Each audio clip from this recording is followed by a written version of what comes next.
Top quality और consistent performance के लिए सिर्फ सिल्वर पंप नाम याद रखना। ಕ್ವಿಕ್ 25 ಗೆ ಸ್ವಾಗತ. ನಾನು ಚೈತ್ರ ಅಂಚನ್. ಈ ಕ್ಷಣದ 25 ಸುದ್ದಿಗಳನ್ನ ಕ್ವಿಕ್ ಆಗಿ ನೋಡೋಣ. ಚಿತ್ರದುರ್ಗ ಜಿಲ್ಲೆ ಚಳ್ಳಕೆರೆ ತಾಲೂಕಿನ ನಾಯಕನಹಟ್ಟಿ ಜಾತ್ರೆಯಲ್ಲಿ ಮುಂದಿನ ಸಿಎಂ ಜಾರಕಿಹೊಳಿ ಅಂತ ಬ್ಯಾನರ್ ಅಳವಡಿಸಿದ್ರು. ತಿಪ್ಪೇರುದ್ರಸ್ವಾಮಿ ಜಾತ್ರೆ ರಥೋತ್ಸವ ಹಿನ್ನೆಲೆ ಗ್ರಾಮದ ಎಲ್ಲೆಡೆ ಬ್ಯಾನರ್ ಕಟ್ಟಿದ್ದಾರೆ ಅಭಿಮಾನಿಗಳು. ಜಾತ್ರಾ ಮಹೋತ್ಸವಕ್ಕೆ ಆಗಮಿಸುವ ಭಕ್ತರಿಗೆ ಶುಭ ಕೋರಿದ್ದಾರೆ. ಸತೀಶ್ ಜಾರಕಿಹೊಳಿ ಮುಂದಿನ ಮುಖ್ಯಮಂತ್ರಿ ಅಂತ ಘೋಷವಾಕ್ಯ ಬರೆದಿದ್ರು. ಬಿಜೆಪಿ ರಾಜ್ಯಾಧ್ಯಕ್ಷ ಬಿವೈ ವಿಜೇಂದ್ರ ವಿರುದ್ಧ ಸಮರ ಸಾರಿರುವ ಬಿಜೆಪಿ ಶಾಸಕ ಯತ್ನಾಳ್ ಮತ್ತೆ ಹಿಂದೂ ಕಾರ್ಡ್ ಅನ್ನು ಉರುಳಿಸುವುದಕ್ಕೆ ಮುಂದಾಗಿದ್ದಾರೆ. ಪ್ರತ್ಯೇಕ ಲಿಂಗಾಯತ ಧರ್ಮದ ಹೋರಾಟವನ್ನು ವಿರೋಧಿಸಿ ಬೃಹತ್ ಸಮಾವೇಶ ನಡೆಸುವುದಕ್ಕೆ ಮುಂದಾಗಿದ್ದಾರೆ ಎನ್ನಲಾಗಿದೆ.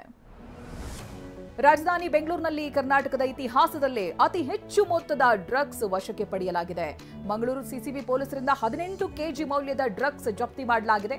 ದೆಹಲಿಯಿಂದ ಫ್ಲೈಟ್ನಲ್ಲಿ ಬೆಂಗಳೂರಿಗೆ ಬರ್ತಾ ಇದ್ದಂತ ಎಂಡಿಎಂಎ ಡ್ರಗ್ಸ್ ಅದನ್ನು ವಶಪಡಿಸಿಕೊಳ್ಳಲಾಗಿದೆ. ಬೆಂಗಳೂರು ಏರ್ಪೋರ್ಟ್ ಅಧಿಕಾರಿಗಳಿಂದಲೂ ಕೂಡ ಮಾಫಿಯಾಗೆ ಸಾಥ್ ನೀಡಿರುವಂತಹ ಶಂಕೆ ವ್ಯಕ್ತವಾಗಿದೆ.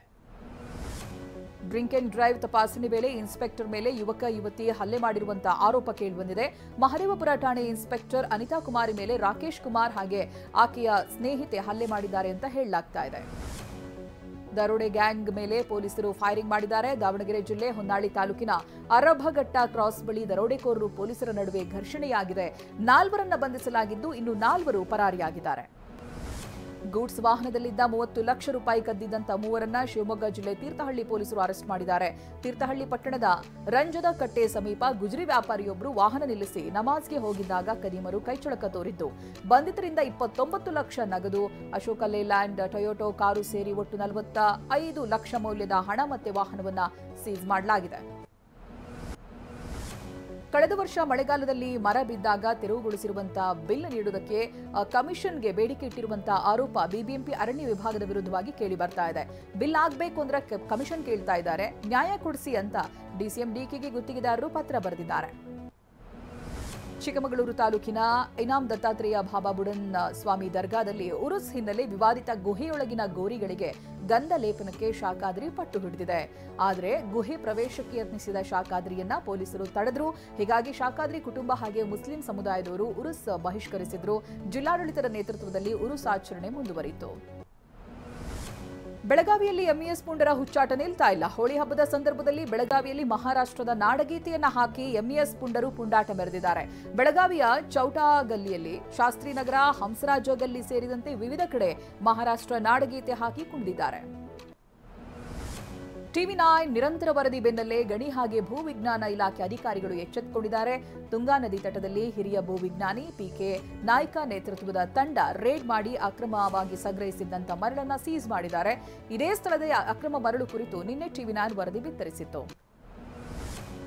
ಬಿಎಸ್ಎನ್ಎಲ್ ಅಧಿಕಾರಿಗಳ ಜೊತೆ ಸಂಸದ ಯದುವೀರ್ ಒಡೆಯರ್ ಸಭೆಯನ್ನು ನಡೆಸಿದ್ದಾರೆ. ಮೈಸೂರಿನ ಸಂಸದರ ಕಚೇರಿಯಲ್ಲಿ ನಡೆದ ಸಭೆಯಲ್ಲಿ ಕೊಡಗು ಜಿಲ್ಲೆಯ ಕೆಲವು ಪ್ರದೇಶಗಳಲ್ಲಿ ಟೆಲಿಕಾಂ ಸಂಪರ್ಕ ಸುಧಾರಿಸುವ ಬಗ್ಗೆ ಚರ್ಚೆಯನ್ನು ನಡೆಸಿದರು. ಚಿಕ್ಕಮಗಳೂರು ಶೃಂಗೇರಿ ಹೊರನಾಡು ದೇವಾಲಯಕ್ಕೆ ಸಂಸದ ತೇಜಸ್ವಿ ಸೂರ್ಯ ದಂಪತಿ ಭೇಟಿಯನ್ನ ಕೊಟ್ಟಿದ್ದಾರೆ. ನವದಂಪತಿ ಶೃಂಗೇರಿ ಶಾರದಾ ಮಠದಲ್ಲಿ ಶಾರದಾಂಬೆ ದರ್ಶನ, ಜಗದ್ಗುರುಗಳ ಆಶೀರ್ವಾದ ಪಡೆದರು. ಜೊತೆಗೆ ಹೊರನಾಡು ಅನ್ನಪೂರ್ಣೇಶ್ವರಿ ದರ್ಶನವನ್ನು ಪಡೆದಿದ್ದಾರೆ.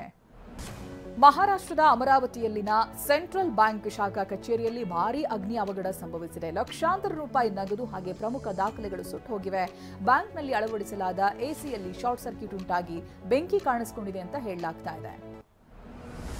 ಬೆಂಗಳೂರಿನ ಖಾಸಗಿ ಹೋಟೆಲ್ನಲ್ಲಿ ಅಂಬರೀಶ್ ಮೊಮ್ಮಗನ ನಾಮಕರಣ ನಡೀತಾ ಇದೆ. ಮಾಜಿ ಸಂಸದೆ ನಟಿ ಸುಮಲತಾ ಸೇರಿ ಅಂಬಿ ಕುಟುಂಬ ಸದಸ್ಯರು ಭಾಗಿಯಾಗಿದ್ದಾರೆ. ಇನ್ನು ನಾಮಕರಣ ಸಂಭ್ರಮದಲ್ಲಿ ನಟ ದರ್ಶನ್ ಬಂದಿಲ್ಲ ಅನ್ನೋ ಮಾಹಿತಿ ಸಿಕ್ಕಿದೆ.